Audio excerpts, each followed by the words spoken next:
విశాఖ ఏజెన్సీలో గంజాయి మాఫియా రెచ్చిపోతోంది.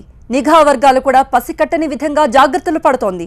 గుట్టుచప్పుడు కాకుండా రవాణా చేస్తున్న ఓ ట్యాంకర్ను పోలీసులు వెంటాడి పట్టుకోగా 2 కోట్ల విలువైన గంజాయి బయటపడింది.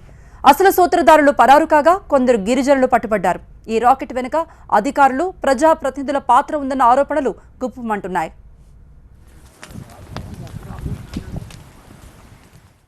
గంజాయి అక్రమ సాగును నియంత్రించేందుకు అధికారులు ఎన్ని ప్రయత్నాలు చేస్తున్నా అవన్నీ వారి ఎత్తుగడల ముందు సాగడం లేదు.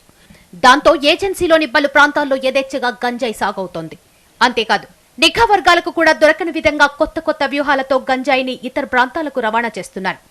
ఇటీవల పట్టుబడ్డ భారీ రాకెట్తో వారు అనుసరిస్తున్న విధానం ఆశ్చర్యం కలిగిస్తోంది. రోడ్ల నిర్మాణంలో వాడే తారును తరలించేందుకు వినియోగించే ట్యాంకర్ను గంజాయి రవాణాకు ఉపయోగిస్తున్నారు. ఈ ట్యాంకర్లలో ప్రత్యేక అరలను రూపొందించి అందులో దాదాపు 1976 కిలోల గంజాయిని నింపి సరఫరా చేస్తుండగా పాడేరు మండలం ఉత్తలపుట్ట దగ్గర పోలీసులు పట్టుకున్నారు. దీని విలువ 2 కోట్ల రూపాయల వరకు ఉంటుందని అధికారులు చెబుతున్నారు. గంజాయి సరఫరా చేస్తున్న వాహనానికి ఎప్పటికప్పుడు ముందస్తు సమాచారం అందించేందుకు వీలుగా ఓ ఎస్కాట్ వాహనాన్ని కూడా వినియోగించారు. పోలీసులు, ఎక్సైజ్ అధికారులు తనిఖీలు జరుపుతుండగా అనుమానం వచ్చిన అధికారులు ట్యాంకర్ను పరిశీలించగా అసలు విషయం బయటపడింది. ఎస్కాట్ వాహనంతో పాటు ట్యాంకర్లో ప్రయాణిస్తున్న 3 పోలీసులు అదుపులోకి తీసుకున్నారు. మరో 2 పరారయ్యారు.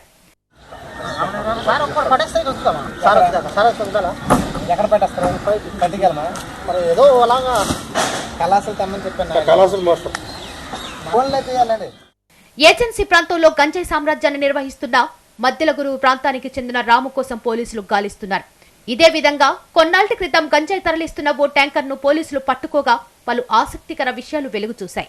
ఎక్సైజ్ శాఖలో మొబైల్ పార్టీకి ప్రాతినిధ్యం వహిస్తున్న సిఐ శ్రీనివాస్ సహకారంతోనే యథేచ్ఛగా ట్యాంకర్ల ద్వారా గంజాయి సరఫరా చేస్తున్నట్లు తేలింది. దీంతో ఉన్నతాధికారులు ఆ సిఐని అక్కడి నుంచి బదిలీ చేసి చేతులు దులుపుకున్నారు. అయినా ట్యాంకర్ల ద్వారా మళ్లీ సరఫరా అవుతుండటంతో పోలీసులు పలు అనుమానాలు వ్యక్తం చేస్తున్నారు. ఈ ముందు లైన్ ఉందా 4 వరుసలు, అది ఇలాగ 30 కేజీలు ఒక బస్తా.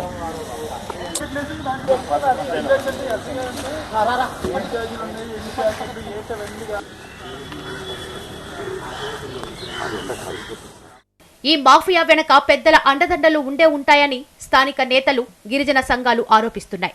ఈ విషయాన్ని సర్కార్ సీరియస్ గా తీసుకుని దర్యాప్తు చేయించాలని వారు డిమాండ్ చేస్తున్నారు.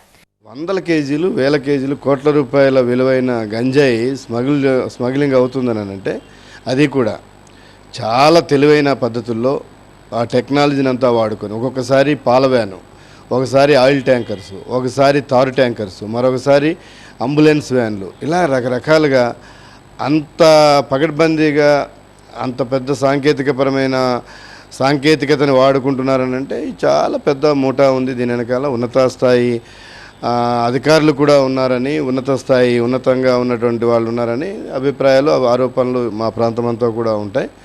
ఖచ్చితంగా దీని మీద ఈ ప్రభుత్వం చిత్తశుద్ధి నిరూపించుకోవాలని అంటే ఒక ఉన్నత స్థాయి బృందాన్ని దర్యాప్తుకు నియామకం చేయాలి. విశాఖ ఏజెన్సీపై పట్టున్న కొందరి హస్తం ఇందులో ఉందని, పరారీలో ఉన్న ప్రధాన సూత్రధారి రాము పట్టుబడితే గాని అసలు విషయాలు బయటపడవని అంటున్నారు.